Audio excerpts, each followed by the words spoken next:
Ribe malala manonona ny fiadanan'ny tompo mba hampirariitsondray ho antsika mpanaraka sy tapaka izao fandaharana eto amin'ny radio Azisy eny amin'ny zato teboka efatra izao ary mbola fifaliana ihany koa no miarahaba antsika men'Andriamanitra ity fotoana ity. Ny namanao pastora Rakotoramana Famedatso miaraka amintsika ao anatin'izao fandaharana manokana izao. Anatin'ny lohateny anankiray tsika androany manao hoe rehefa idiran'i Jesosy antsihatra ny fiainako dia azo antoka no avoko. Rehefa idiran'i Jesosy antsihatra ny fiainako dia azo antoka no avoko. Andeha tsika hivavaka dia eny ny tenin'Andriamanitra hivavaka tsika.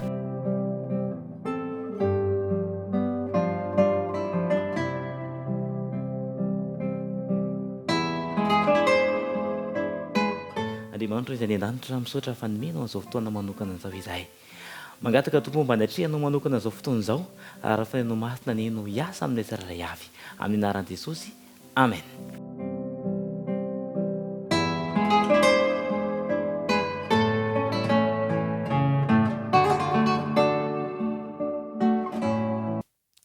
Rehefa idiran'i Jesosy antsihatra ny fiainako dia azo antoka ny hoaviko. Tantara anankiray no isotomantsika lesona androany dia ny tantaran'ny Jairo izany. Voalaza ny Marka toko 5 Marka toko 5 andininy 1:20 ka hatramin'ny 2:20 no diniantsika manokana androany. Marka toko 5 andininy 1:20 ka hatramin'ny 2:20 tantara anankiray izay nananganan'i Jesosy ny zanaka vavin'i Jairo tamin'ny maty ity tantara idikatra. Raha fitiantsika ny tantara tahaka an'izao hoe indray andro rehefa nihita sambo kely Jesosy dia tonga nanantona azy lehilahy anankiray nihazakazaka dia nenkoka teo amin'ny Jesosy dia nangataka anazy. Ny taloha fantatra taminy teny taminy hoe mpampianatra andao any an-tranoko, andao mba hametrao tanana ny zanako fa marary, efa ho faty ny zanako vavy. Dia nandeha Jesosy ary rehefa nandeha Jesosy dia somary nisy zavatra nanelingelina teo satria nisy vehivavy nantona azy koa te hositranina, vehivavy te hositrana. Dia tavela teo Jesosy dia maty ny zanaka vavin'i Jairo. Fa andeha sintona lesona tsika androany, misy lesona 5 androany izay omena antsika isintomana lesona ahafahantsika matakatra tsara makasika izany tantara izany. Lesona 5 no jerevantsika androany. Andeha ho jerevantsika tsirairay io lesona 5 ireo. Ny voalohany dia izao, eo amin'ny andininy 7:20 sy ny 8:20 dia izao nambaran'ny Baiboly. Marka toko 5 andininy 2:20 sy ny 3:20 dia izao voalaza hoe dia avy ny anankiray tamin'ny mpanapaka ny sinagoga, Jairo no anarany, ary rehefa nahitany Jesosy izy dia niankohaka teo amin'ny tongony. Mpanapaka anankiray, mpanapaka ny sinagoga, i Jairo no anarany. Ny mpanapaka ny sinagoga dia azo lazaina hoe olona fiangonana na pastora. Izany ngamba no azontsika ilazana azy amin'izao andro iainantsika izao. Rehefa nahitany Jesosy izy dia nihazakazaka dia nenkohaka teo amin'ny Jesosy. Ry mpino malala, ny lesona voalohany dia izao hoe eo amin'ny andininy 7:20 ka nianga fantatra taminy hoe marary efa ho faty ny zanako vavikely, andeha re mametra tanana aminy mba ho sitrana izy ka ho velona. Lesona voalohany dia izao, rehefa iangavianao Jesosy, rehefa hitalaonao izy, eto Jairo dia nianga fantatra an'i Jesosy hoe marary efa ho faty ny zanako vavy, andao re. Rehefa ingavianao Jesosy dia tsy misalasala Jesosy, tsy mitaredretra izy fa dia mandeha avy hatrany. Eo amin'ny andininy 4:20 dia izy hoe dia nandeha niaraka taminy izy. Mandeha Jesosy rehefa nitsonao, mandeha Jesosy rehefa iangavianao fantatra hamany olanao, hijery manokana ny olana izay mahazo anao. Veritsika, lesona voalohany zany dia izao hoe rehefa iangavianao izy, hitalaonao fantatra izy, noho ny olana mahazo anao, noho ny toe-javatra izay sarotra misy eo amin'ny fiainanao, dia tsy misalasala izy fa mandeha avy hatrany. Lesona faharoa, andininy 5:30 dia iantsika kely zany ilay toko sy andininy satria ozy tany am-boalohany hoe misy andininy anankiray ijerevantsika, misy andininy vitivity ijerevantsika eo. Vehivavy anankiray nantona an'i Jesosy hoe za koa mba te ho sitrana satria efa narary ny 12 taona dia nikasihany ny akanjo dia sitrana izy. Fa tsy ho jerevantsika izay, amin'ny manaraka ho diniantsika eto ihany.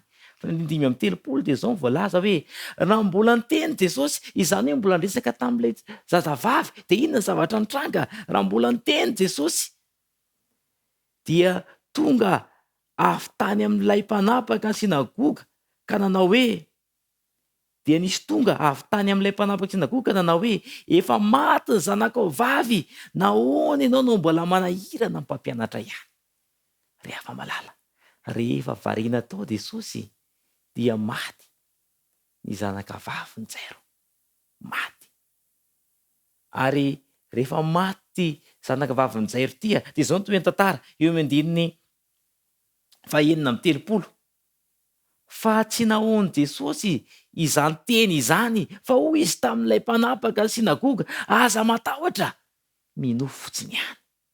Lesona faharoa zany dia izao, ao anatin'ny olana sy ny teo zava-tsarotra izay mahazo anao dia tsy mba manan-kivy ianao Jesosy hoe aleo za hiverina efa maty ny zanako vavy, na hoe tsisy azo atao tsony, efa maty izy zany.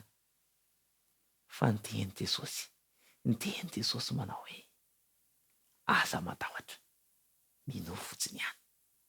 Ao anatin'ny teo zava-tsarotra izay mahazo anao dia mampahery anao Jesosy. Mahafinaritra, mampahery anao mandrakariva izy, mampahery atsika mandrakariva Jesosy ao anatin'ny teo zava-tsarotra izay mahazo antsika.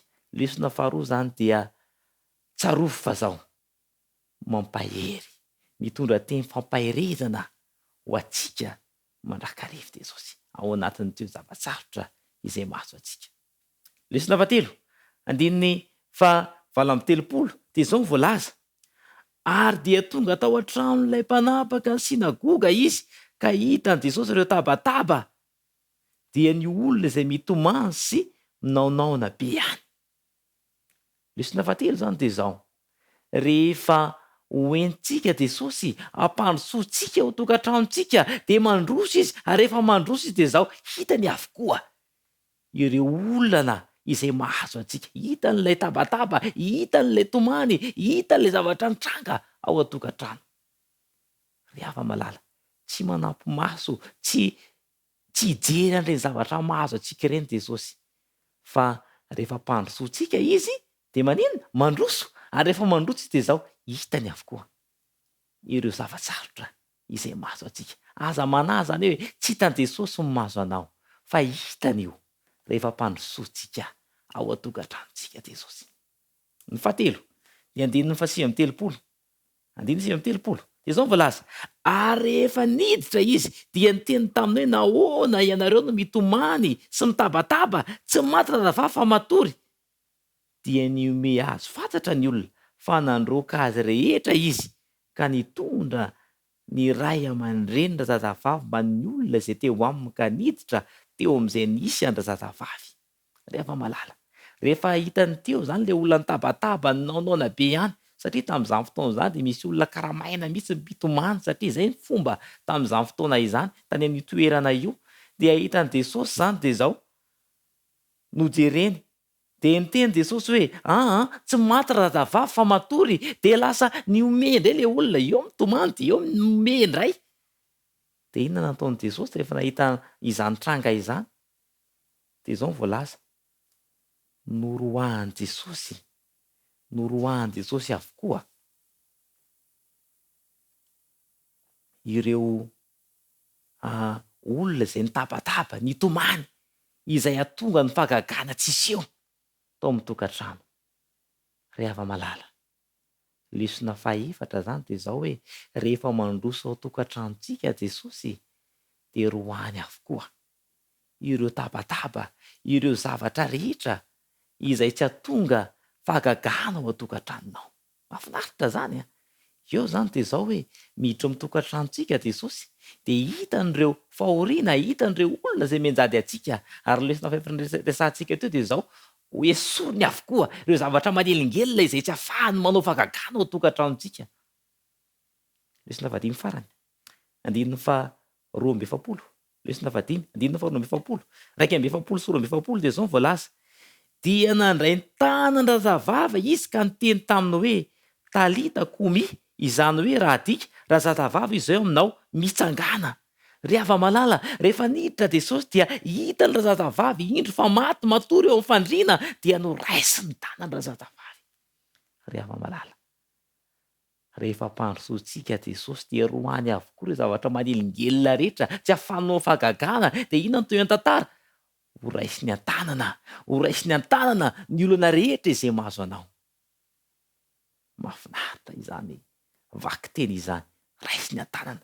Ary inona ny vokatra rehefa nandray an-tànana ny zavatra niseho Jesosy, niraisina an-tànana ilay olana, niraisiny tànana ilay zazavavy, dia inona ny vokatra ny tranga eo amin'ny dimy roa amby efapolo? Dia ahoana hozy izy? Dia nitsangana niaraka tamin'izay razazavavy ka afa nandeha. Ahoana tsara? Nitsangana niaraka tamin'izay razazavavy ka afaka nandeha. Olona maty dia maninona? Mitsangana. Riava malala. Rehefa noraisiny Jesosy an-tànana, nahazo an'ilay zazavavy dia nitsangana razazavavy. Riava malala. Inona olana mitranga eo amin'ny fiainanao? Inona zavatra mianjady eo amin'ny fiainanao? Dia voalaza amin'ny Baiboly ao amin'ny Jeremia 2:30. Jeremia 2:30 andiny 7:20. Jeremia 2:30 andiny 7:20 dia miteny tahaka an'izao ny Tompo.